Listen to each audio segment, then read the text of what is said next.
My gym. Okay, guys. Well, welcome. We're so happy to have you here on this Tuesday for this webinar. We're going to get going here. So thank you so much for joining us today. Excellent. Well, Kristin is our host today. She's a dynamic senior human resource and business management leader with more than 25 years of proven expertise transforming organizations in high stakes defense and federal environments.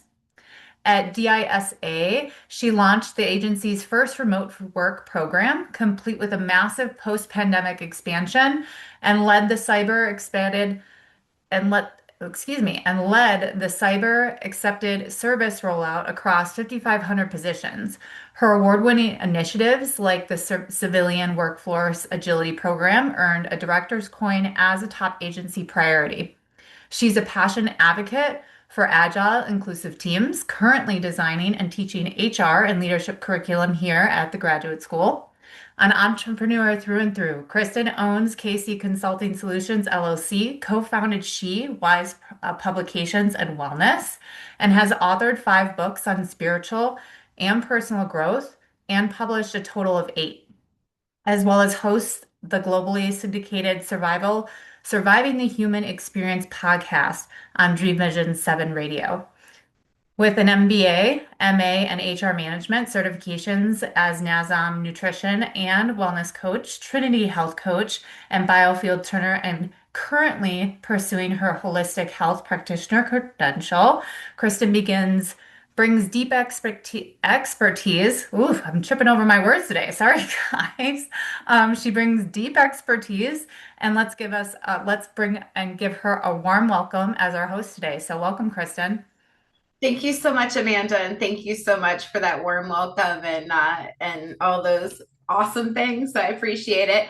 You Thank you, bet. everyone, for joining us today. I know you have lots to do, and I appreciate you sharing your time with us. So I'm going to jump right in because I have a lot to cover with you, and also want to make sure that I leave room for questions. So there will be a questions section at the end of our conversation. The chat function is enabled right now. If we get too many participants, we'll disable it. Expect that there are going to be some polls as well as some questions along the way as well. So your participation will be greatly appreciated. Now, let's jump into today's topic. We're going to talk about elevating federal HR from transactional doers to becoming strategic value creators. So let's go ahead and get this party started. Let me see here. For some reason, my slides aren't wanting to change. There we go. All right. So what we're going to cover today, we're going to look at where we are today as an HR professional and then where HR is going. We'll also discuss becoming a strategic partner and adding value, which is where we become that strategic value creator. I'm going to discuss cross-functional partnerships, look at analytics to forecasting needs, leveraging technology without losing the human touch, and we'll talk about some actionable takeaways because I want you to walk away from our conversation today having some actionable takeaways that assist you as you make that transition from being that doer to that strategic value creator. All right, so let's jump in with our first poll. I want to make sure we get us good and warmed up.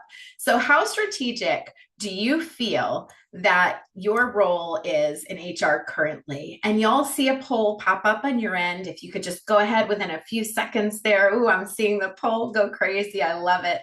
I'm seeing lots of 4s. I don't see a lot of 5s. Yeah. Ooh, I got a 5. Woohoo. We're up to 5% of 5s.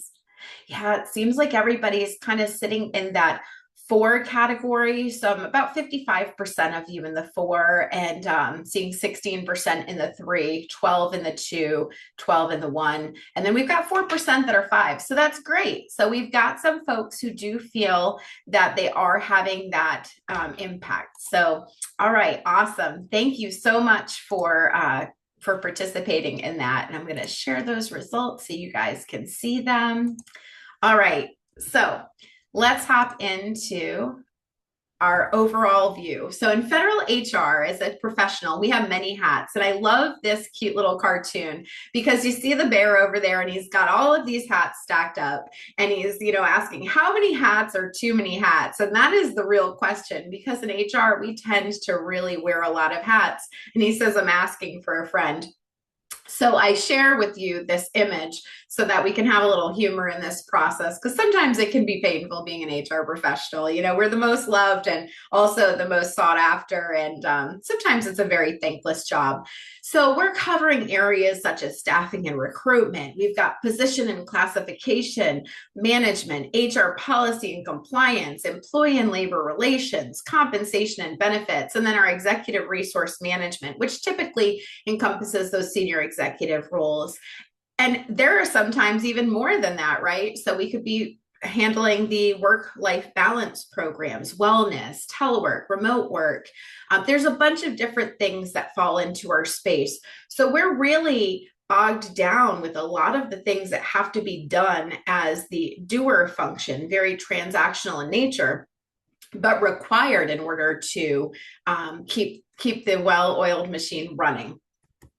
So where are we today? So our current landscape, you know, in the traditional HR government role, we're really focused on a lot of compliance and transactions, right? Really doing transactional work. That shift from business as usual, we're moving away from that model. And we're looking at the evolving needs and growing demands that are happening within our agencies, whether those are mission shifts, new policies coming out. You know, that's what we're looking at. And I'll use the analogy, you know, when we're working in the HR government role, it used to be like watching a soap opera. You'd watch it, you'd miss a few episodes, a month later, you come back and it's in the same spot, right? Much of our HR work was always like that, but that's shifting and changing now. So as we go into our emerging landscape, we're seeing there are emerging needs. We have new policies coming out. There's new executive orders that we're seeing.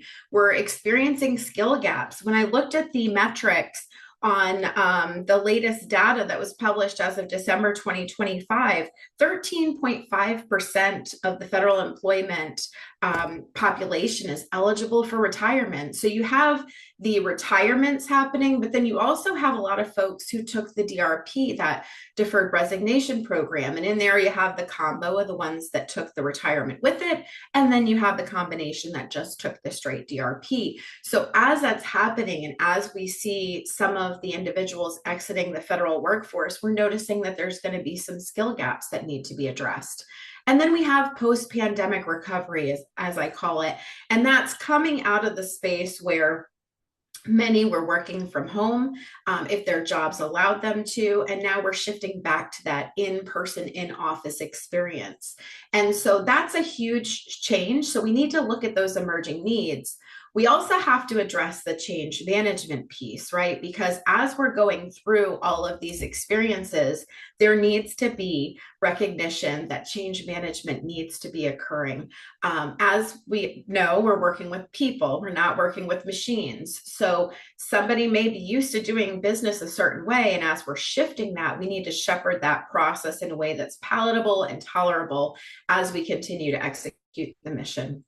So then we also have process improvement, you know, as we're going through and we're looking at our different functions, you know, looking at the hiring process, seeing some shifts happen there, seeing some policy changes happen. They're meant for process improvement initiatives that tie right into that change management piece. And then strategy, being much more strategic about what we're doing. No longer can we just do, we need to actually have some really good, solid information behind why we're doing what we're doing and how it helps impact the mission overall. And then transparency is key. There's nothing worse than being in an environment where there's hidden agendas and there's confusion and there's a lack of transparency. It really does impact the trust factor and the ability for individuals to feel as if they're part of things and inclusive. So we really want to be transparent in all that's happening. And then technology integration. Talk about wow and overwhelming. As we turn every single corner, there's a new AI tool, there's a new system being built, shifting, you know, even just slight changes in the tools that you're using day to day. It can be very overwhelming. So we need to be able to keep up with all of the technology integration that's occurring as well. All right, so let's talk about becoming a strategic partner. So becoming a strategic partner is super important because this is where you create that value. You're going to want to build alliances with executive leaders. So no longer is it okay to just show up to the meeting and sit at the table with the seniors and take notes, right? We really need to be engaged. We need to understand each of their mission sets, their wants, their needs, their emerging needs that are coming forward, any trends that are happening within their organizations. For example, I know in the agency that I was working in, my goodness, we had so many different areas in the agency, and you really needed to understand the perspective of each senior. You know, the one that's in charge of acquisition is not going to have the same exact needs as the one who's in charge of security, or who's in charge of the CIO, for example. They're going to have different vantage points that they're looking at. So we really need to make sure that we're building those relationships and fully understanding the organizations we service beyond our expertise. That was something I learned very early on before I got into my leadership roles, is that if you can understand the customer all the way down to the lowest level, it helps for you to be much more effective, because now you're able to make that connection. Integrating HR metrics into agency goals, super, super duper important. If you're not able to quantify and qualify the information that you're producing, that's a problem. So you want to be able to take your metrics, whether it's your staffing and recruiting metrics, or if it's, you know, in the employee and labor relations side, adverse actions, performance metrics, whatever your metrics are for whatever area you are in charge of, you want to be able to tie them to agency goals. So look at that campaign plan, or look at that strategic plan that's been put out for the agency, and figure out where can you tie your work into the bigger picture. You want to show that value, very super duper important. And that plays into measuring HR's return on investment. You want to be able to demonstrate that what you do matters, it's having an impact, and you're showing progress over time. And if for some reason progress isn't happening, or there's hiccups somewhere, use that information as an opportunity to further what you're doing, to be able to go in and make adjustments. Perhaps it's something that needs to be worked together with the organization you're servicing, right? Everybody likes to point the finger, and it's usually HR's fault, and we know this. So we already could put our defenses down because we expect that answer. But when you're able to show how the numbers tell the story, and we do have a course on data and storytelling, you need to be able to tell that story in a way that communicates clearly to leadership and across the agency. This is why things are the way they are. And all of that becomes part of that piece of adding value. So those are some areas I wanted to cover with you about becoming a strategic partner. All right, so let's talk about adding value beyond the transactional role. So I love this image. I just thought it was, really fitting for what we're talking about today. So you see Albert Einstein there, and he's telling us to strive not to be a success, but rather to be of value.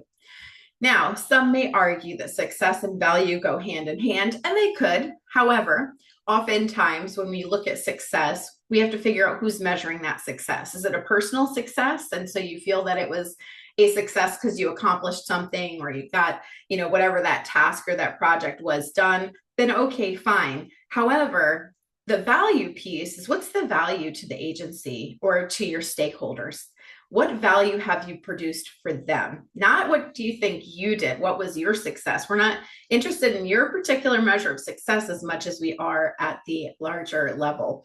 So that's a really great quote and good image that I wanted to share. So we need to shift from the doing to the being, right? So we've become very transactional, again, just by the nature of the work. There are actions that have to be done. There are recruitment actions, there are appointments, there are onboarding actions, benefits, performance, all of it. It's very transactional in nature.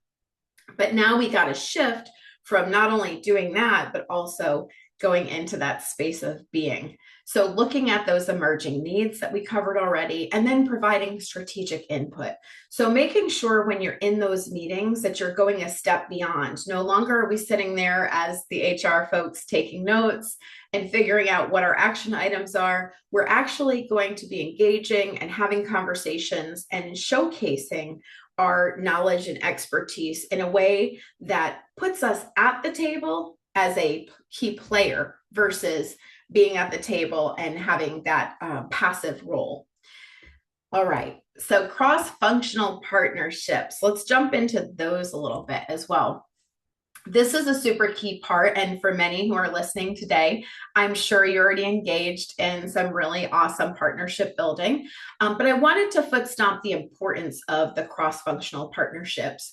So, back in my earlier years of my career, I remember as I was growing up as an intern coming through the system before I got into leadership, I had a mentor tell me there are three key areas that you want to always make sure you know somebody. It's HR. Thank goodness we got our shout out. It's IT, because when the computer doesn't work, you need to know who to call and you need to make friends with them. And you always want to make friends with the money people, because at the end of the day, when we're trying to get those billets secured and funding and all of the different things happening, you want to be friendly with the budget and finance folks. And I held that near and dear throughout my career, and I found that to be super true. So I always made sure that I fostered those relationships and that I really put some effort behind those, because when things are needed, even in good and bad times, you want to be able to reach out, and you want it to be more than I met this person through an email. And so I expanded that web over time and found that it was super helpful to make sure that you're knowing folks across all areas, because in HR, we never truly touch just one particular space. You want to make sure that you're knowing folks in the security space, especially if you're an agency with clearances. General counsel and legal, absolutely, because if you're touching employee and labor relations, or you're working with policy, removals, anything of that nature, they're involved. They're there to support and work collaboratively with you. So you want to make sure that you're putting effort behind there. Manpower. I mean, my goodness, we need billets. So we want to make sure, and as we're succession planning, you really want to be in good with your manpower folks. And if you're in a project program space, the program and line managers, your external stakeholders. For example, I served on a lot of boards to work at the DoD level with telework and remote work. And I also was part of an effort that helped design performance management when we were redoing the system. And that was a long time ago, because it was when we were still CPMS, not DC Pass. So I'm dating myself here. But being able to know individuals in different spaces. So not just within your area of expertise or within your tiny bubble that you're working day to day, but make sure you're branching out. Procurement and acquisition contracts, they happen, you never know. And your senior executives, we did talk about that. And of course, your customers, whoever you're servicing. So you want to make sure that you're really putting the muscle and the effort behind those cross-functional partnerships, because that's where a lot of the power actually lies when you're becoming that strategic value creator. All right, so I've got another poll for everyone. So in your current HR role, what would you say are some of the barriers and roadblocks that are impacting your ability to become a strategic partner? Ooh, wow. I saw a lot come in for skill gaps.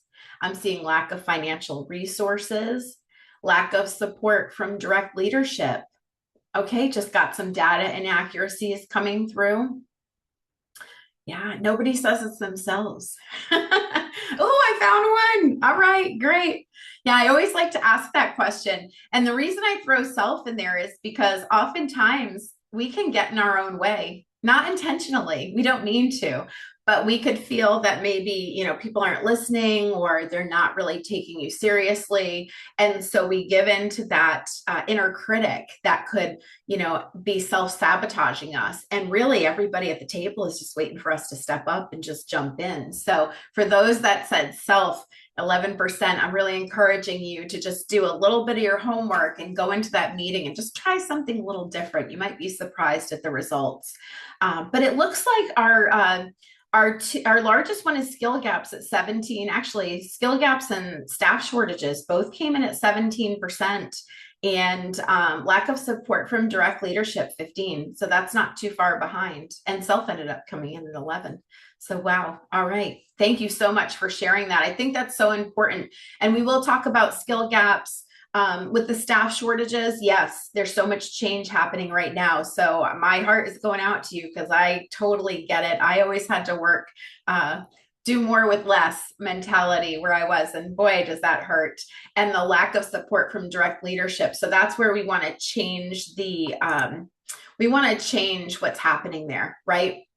We definitely want to shift into that strategic value creator role so that we're taken seriously and so that people realize we're here and we need business and we want to play. We're here for the real deal. All right, so let's jump into analytics to forecast needs. So I've got two slides on this. I wanted to first talk about workforce demand and skill gaps, right? So looking at retirement modeling, as I mentioned a little bit earlier, 13.5% of federal employees are currently eligible to retire.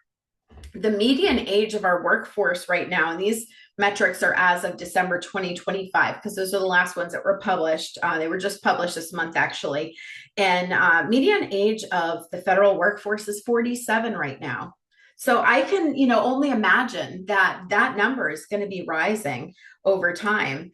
And so I wanted to share those metrics, and those are coming from the federal workforce data website. So for those who do some workforce analysis, you may have gotten used to using FedScope, and it's just shifted to FWD. That happened right at the end of January. And so you'll see as those metrics get updated, as I mentioned, it's through December 2025 now. They just did those here in February. So check out that site because it's interesting to now look at that information. And you can take that data and you can look at your agency's data and just kind of do some cross comparisons to see where you are in relation to federal workforce overall. Skill gap analysis, we've talked about some skill gaps. That's really going to help you to identify which trainings that you could offer and where do you need to fill those, talent gaps. Maybe that's where the recruiting needs to shift a little bit because you may have started recruiting in one direction and now you're finding that you've got departures that are leaving holes in the organization. Talent and acquisition. Yeah, looking at that hiring process again. Are we moving fast enough? Are there ways that we could do things different? Are we using direct hire enough? Do we have some bottlenecks in the process? What's the time to hire? What's the fill rate look like? So using those metrics, candidate sourcing, using hiring predictive models as well. Looking at employee retention and turnover. So looking at those attrition rates, the turnover rates, let's see what's going on here. Let's delve deeper into the storytelling to figure out, do we have, an issue that's happening? Do we have something that we could adjust our process, streamlining things? And those conversations and those data points are going to allow you to create that conversation with your leaders, your senior leaders, to say, look, I see in your organization, we're seeing certain trends happen. Let's have a conversation. And that allows you to have that one-on-one conversation. So, yep, there could be the big roundtable discussions that are happening. And then you can have those individuals that really jump into that organization, again, helping you to build that partnership with leadership. And then performance and productivity. So looking at succession planning, looking at training needs, right? The productivity drivers. We want to make sure we're looking at all of that because at the end of the day, it's a business, right? So the agency has their mission, their vision, and their values.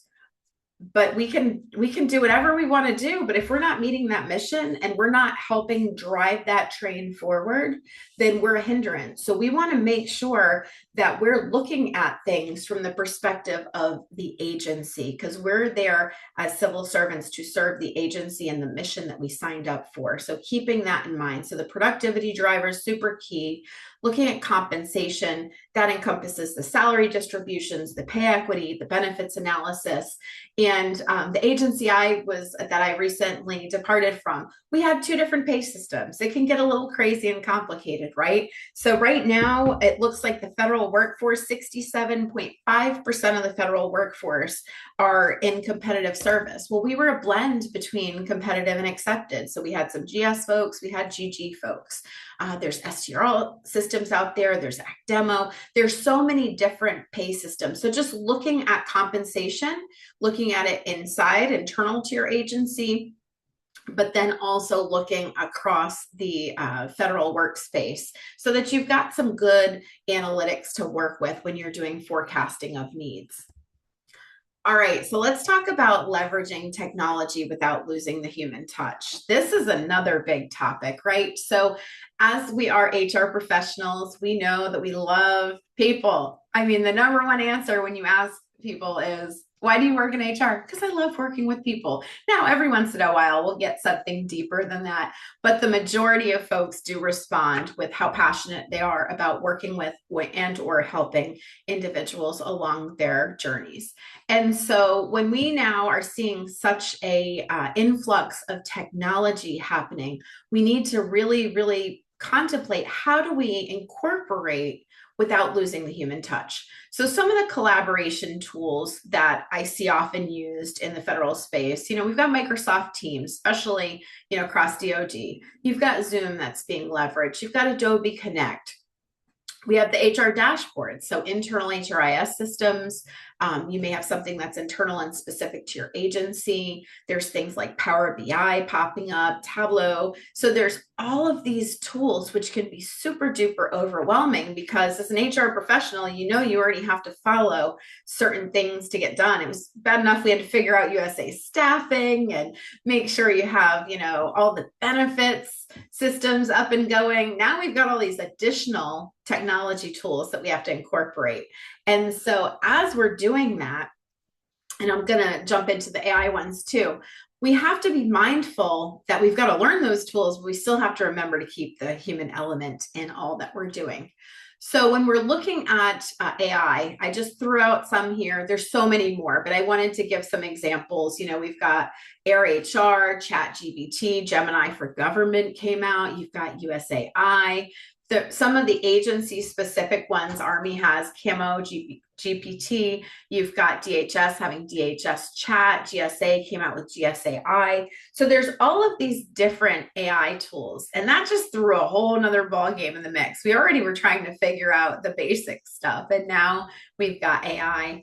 And so I would like to just walk through some ways that we can leverage technology without losing that human touch. So using tech for efficiency and not empathy.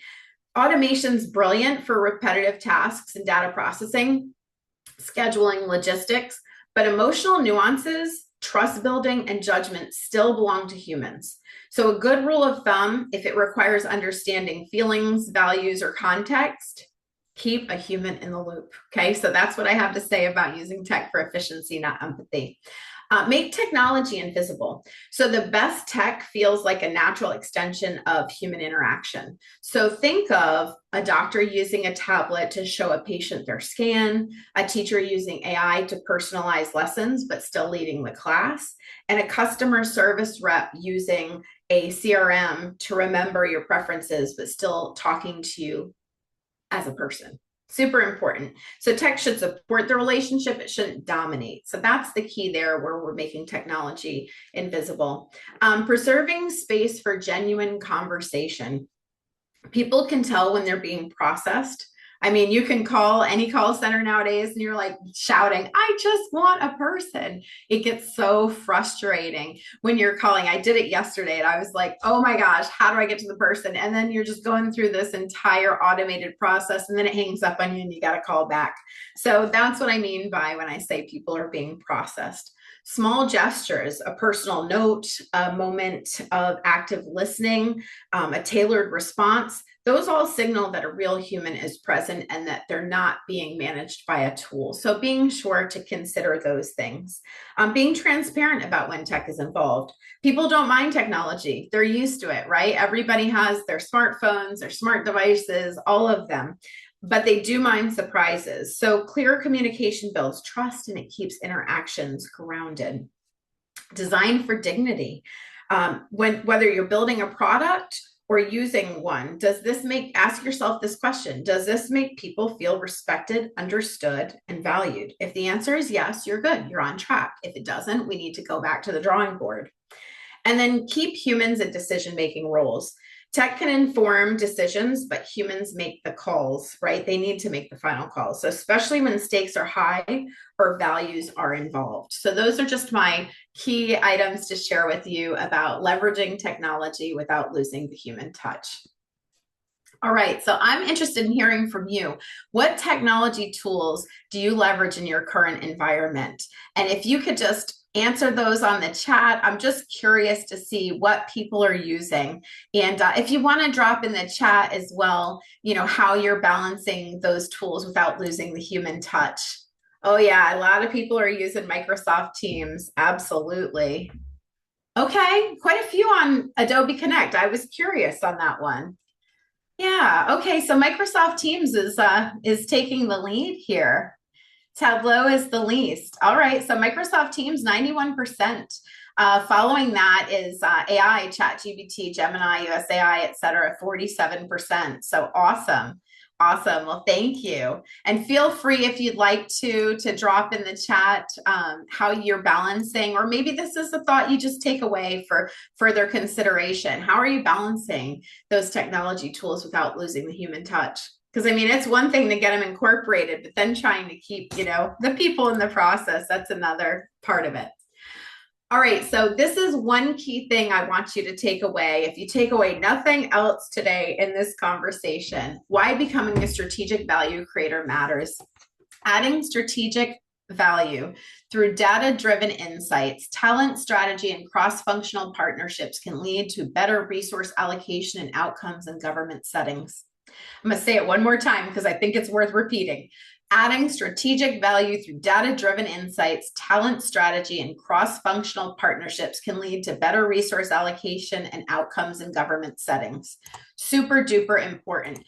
And I share that, oh, we moved too quick. I share that because as we went through our discussion, you saw that, you know, looking at the data-driven insights, super key, pulling in talent strategies, those cross-functional partnerships. It's a recipe. It's not this or that. It's all of it combined. It's super duper important. And that's part of strategy. And that's how you become that strategic value creator. All right. I am curious, how has your agency benefited from HR's strategic input? And I have a couple of answers there for you. Aligning, and it's a poll, aligning human capital with organizational goals, better compliance and risk management, improved organizational agility, increased productivity, optimal talent, optimizing resource allocation. So if you could just go in and put in, how has your agency benefited from HR's strategic input? I'm just curious. And some aren't really pulling us in as strategic leaders. So I'm happy to see some responses here. I'm seeing aligning human capital with organizational goals, 39%. Oop, jumping to 42. Yeah. Yeah, and better compliance and risk management and increased productivity are kind of neck and neck right now. They're both at 23%, and aligning human capital with organizational goals came in as our leader at 45%. So I love that because that's letting me know that you're getting it and you're being heard and you're being seen, because the big win is being able to align our human capital with our organizational goals. That's where we're seen. That's where people pay attention and they realize just how valuable we really are. So thank you for sharing that in the poll. That was great information. All right, so let's talk about some actionable takeaways. So I want you to walk away with some actionable takeaways. And so I first want to start by saying, as you're going through and you're continuing your professional development, looking at self-assessments, a checklist for shifting roles. So I thought this was kind of a really, really helpful thing to do. So looking at career drivers, right? Evaluate why and what. So this allows you to identify motivators, what's driving the change, whether it's lack of fulfillment, no room for growth, burnout, desire for better work-life balance, looking at values as well. What matters most in your next role? Is it autonomy, high salary, creativity, impact? Visualizing the future. What does your ideal workday look like? Structure, team, remote, things of that nature. Defining success. How are you going to measure success in your role? So that's going to be you just kind of diving deep into yourself to find out what are your career drivers, because we really want you to get solid in what you're experiencing yourself. So there's that aspect of the self-assessment checklist. Then there's doing the gap analysis, assessing skills and strengths, looking at the current skills, identifying your transferable skills, performing gap analysis, reviewing past performance, things like that. Readiness and adaptability check, gauging your risk tolerance, assessing adaptability, and evaluating network. And then we've got preparation for the transition. If you're looking to move into a different space, or trying to figure out professionally where you're going next. Maybe it's updating your resume or your LinkedIn, creating a development plan. Perhaps you're happy where you are, but you want to be seen and taken seriously or in a different light. Then okay, great. How are we going to do that? Look at that development plan, define your goals, really get down in the weeds with what your expectations are for yourself. So that's part of the self-assessment. Looking at formal assessment tools, there's the Clifton Strengths, that's a great one. DISC, Myers-Briggs, I'm sure you've heard of some of those. So allowing yourself, even if you took them years ago, I recommend retaking them again. You may have shifted a little bit in your career and you might be seeing some different things pop up now. So being able to just really go back and do some of that professional development, because again, even though you may be leading an organization or maybe you're coming up in the ranks to becoming a leader, you still want to be really solid within yourself so that you know where your strengths and weaknesses lie. All right. Also, some additional takeaways: expand your cross-functional partnership network. Maybe you're already doing this. Maybe you already, know somebody in all of those areas we talked about today. But if not, expand. People are coming and going in agencies. They're shifting. So make sure that you're always putting that effort into establishing and building those relationships and expanding them further. Go deeper, foster those relationships, really nurture them. Join follow-up communities, right? So you may be working in groups where you walk away and you have action items and you have all of these different things, but joining a follow-up community. Some agencies have some really awesome coaching opportunities or mentorship programs. Jump into those if you're able to. And then this really big one, I really want you to consider as you go into that next meeting. If you could implement one small shift in your next leadership meeting, what would that look like? What would it be? So if you can just imagine being in that room and you've got an idea of what the agenda and the topic is, what can you do differently in that meeting? What can you add to that conversation?